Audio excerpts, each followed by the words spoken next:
வெள்ளைக்கொம்பன் விநாயகனது பேரருட்கருணையினாலே வாழ்க்கையிலே அனைத்து நலமும் வளமும் பெருகட்டும். இன்று மோக்ஷதா ஏகாதசி, புதன்கிழமை 11/12/2024.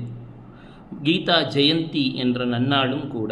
வாழ்க்கையிலே வெவ்வேறு போராட்டங்களிலே இருக்கின்றோம். வாழ்க்கைக்கு மிக முக்கியமானது என்ற ஜோதிடத்திலே கருதுவது மோட்சத்தை தான். நீர் ராசிகள் என்று சொல்லக்கூடிய கடகம், விருட்சிகம் மற்றும் மீனம் மோட்சத்தை குறிப்பவை. உங்கள் ஜாதகத்திலே இருக்கக்கூடிய நட்சத்திரத்தில் 4ஆம் பாதமும் மோட்சம் என்ற நிலையை குறிப்பவை. நட்சத்திரத்துக்கு 4 பாதம் உண்டு. தர்மம், அர்த்தம், காமம், மோட்சம். 4ஆம் பாதம் மோட்சத்தை குறிக்கக்கூடியது. வாழ்க்கையிலே எத்தனையோ துயர்கள், துன்பங்கள், போராட்டத்திற்கு நடுவிலே கண்ணன் அருளியது கீதை. இன்று சில நிமிடமேனும் கீதையின் சில வரிகளை யூடியூபிலே கேட்டுவிடுங்கள். வாழ்க்கையிலே மிக பெரும் நன்மை உங்களை சூழ்ந்து வருவதை கவனிப்பீர்கள். ஓம் கிருஷ்ணாய கோவிந்தாய கோபிஜன வல்லபாய